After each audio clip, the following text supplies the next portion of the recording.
Why do some cities seem to rise into the sky, while others just keep spreading out?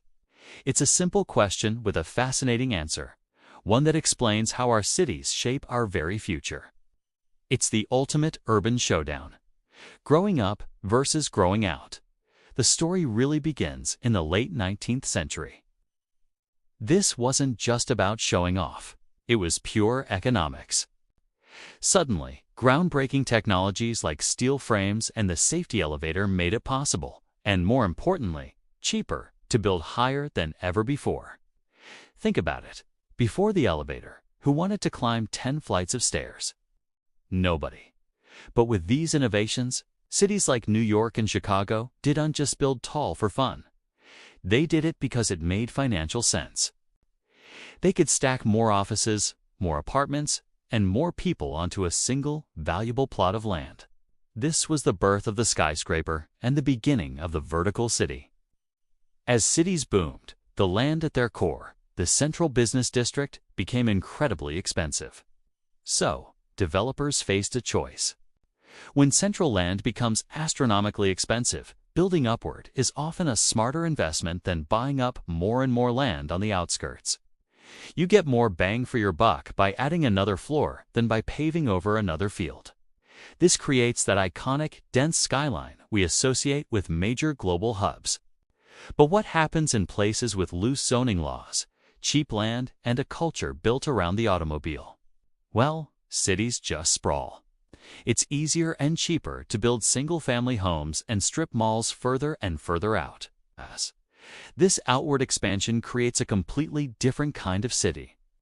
One defined by highways and suburbs instead of subways and skyscrapers. The economic incentives simply point in a different direction. Let's look at two perfect examples. Manhattan versus Los Angeles. Manhattan grew up. It's an island, so land was finite from the start.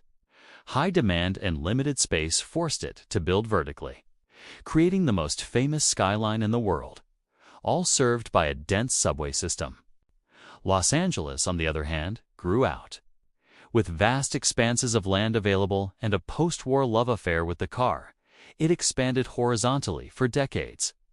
The result, two iconic American cities shaped by completely different forces of land value, transportation, and public policy. One built skyscrapers and a vibrant, walkable core. The other built a sprawling network of suburbs and freeways. But this isn't just an academic debate. The way our cities grow has real-world consequences.